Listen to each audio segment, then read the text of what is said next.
Kashipur Covid की guideline के मिले जुले असर के बीच खुले छोटे बच्चों के स्कूल। प्रदेश सरकार के द्वारा कोरोना के प्रकोप के चलते पिछले 1.5 साल से बंद स्कूलों को खोलने के जारी किए गए आदेशों के बाद कक्षा 1 से 5 तक के विद्यालय खोले गए। प्रदेश के अन्य स्थानों के साथ साथ काशीपुर में जहां सरकारी और निजी विद्यालयों में कोविड-19 के नियमों का पालन किया जा रहा है, तो वहीं कुछ सरकारी विद्यालयों ने सरकार के द्वारा जारी एसओपी की धज्जियां उड़ाई गई। आपको बताते चले कि कोरोना वायरस के प्रकोप के चलते वर्ष 2020 के मार्च माह से स्कूल कॉलेज बंद कर दिए गए थे। बाद में कोरोना के कम होते प्रकोप के दृष्टिगत पहले कक्षा 9 से 12 तक के तथा बाद में कक्षा 6 से 8 तक कोविड की गाइडलाइन का पालन करते हुए विद्यालय खोलने के निर्देश दिए गए थे। उत्तराखंड में कक्षा 1 से 5 तक के सभी विद्यालय लंबे समय से बंद पड़े हैं। वहीं कोरोना संक्रमित मरीजों की संख्या में काफ़ी गिरावट को देखते हुए प्रदेश सरकार ने कक्षा 1 से 5 तक के विद्यालयों को खोलने का फैसला लिया है। इसी के चलते सरकार द्वारा जारी की गई गाइडलाइन का पालन करते हुए प्रदेश में स्थानों के साथ साथ काशीपुर में विद्यालय खोले गए, जहां स्कूलों में आने वाले बच्चे मास्क पहनकर कक्षा में बैठे दिखाई दे रहे हैं। इतना ही नहीं, विद्यालय प्रबंधन द्वारा स्कूल में आने वाले बच्चों को सैनिटाइज और थर्मल स्क्रीनिंग करने के उपरांत ही विद्यालय में आने की अनुमति दी जा रही है। वहीं तो कुछ विद्यालयों में छोटे बच्चे बिना मास्क और बिना सोशल डिस्टेंसिंग के आपस में बैठे हुए दिखाई दिए। इस बारे में उप शिक्षा अधिकारी गीतिका जोशी ने कहा कि विद्यालय काफ़ी लंबे अरसे के बाद खुले हैं, इसलिए सभी स्कूल संचालकों को वह भी गाइडलाइन का पालन करने के निर्देश दिए गए हैं।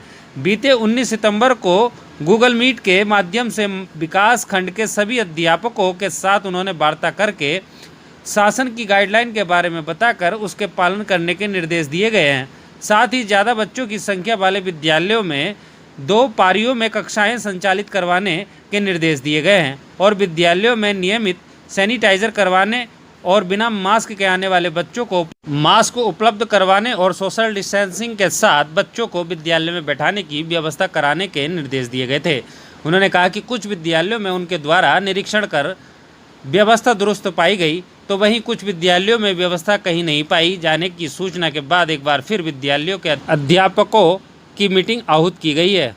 विद्यालय लंबे समय बाद खुले हैं, तो समस्त अध्यापकों को एसओपी का पालन करने के निर्देश दे दिए गए हैं। 19 तारीख को गूगल मीट के माध्यम से मेरे द्वारा प्रत्येक संकुल मतलब पूरे विकास खंड के समस्त अध्यापकों से वार्ता की गई है और संपूर्ण शासन और विभाग द्वारा प्रदत्त संपूर्ण एसओपी से उनको परिचित करा दिया गया है। उसके अलावा जिन विद्यालयों में छात्र संख्या अधिक है वहाँ पर 2 पालियों में संचालित करने के निर्देश भी दिए गए हैं। सैनिटाइजेशन प्रॉपर हो, थर्मल स्कैनिंग हो, बच्चों को सोशल डिस्टेंसिंग के से बिठाया जाए और मास्क भी बच्चों को विद्यालय स्तर पर उपलब्ध कराया जाए यदि बच्चे बिना मास्क के आते हैं। इसके निर्देश भी मेरे द्वारा व्यक्तिगत रूप से प्रत्येक अध्यापक को दिए गए हैं। कुछ विद्यालयों का मैंने निरीक्षण भी किया है, वहाँ पर एसओपी का पालन होता हुआ पाया गया है और यदि किन्हीं विद्यालयों में नहीं हो रहा है, इसकी भी सूचना मिल रही है, तो उनके लिए भी अभी 1:30 बजे से एक मीटिंग आहूत की गई है कार्यालय में। उनको भी इस बारे में सख्त निर्देश दिए जाएंगे कि प्रत्येक बच्चे का जीवन महत्वपूर्ण है, उसकी सुरक्षा और शिक्षा दोनों सुनिश्चित की जाए। सैनिटाइजर वगैरह उपलब्ध कराया गया है यदि जो बच्चे बिना मास्क आते हैं? ये विभागीय निर्देश है, शासन के स्तर से भी निर्देश है और जो विद्यालय विकास अनुदान की धनराशि है उससे विद्यालय सैनिटाइज़र और मास्क क्रय कर सकते हैं। इसके निर्देश भी उनको पूर्व में ही दिए जाते रहे हैं कि आप अपने स्तर पर क्रय करें और यदि कोई बच्चा बिना मास्क के विद्यालय आता है तो विद्यालय का दायित्व है कि वो बच्चों को उपलब्ध कराएगा और साथ ही बच्चों के परिजनों को मास्क पहना के बच्चों को भेजने के लिए भी प्रेरित करेगा।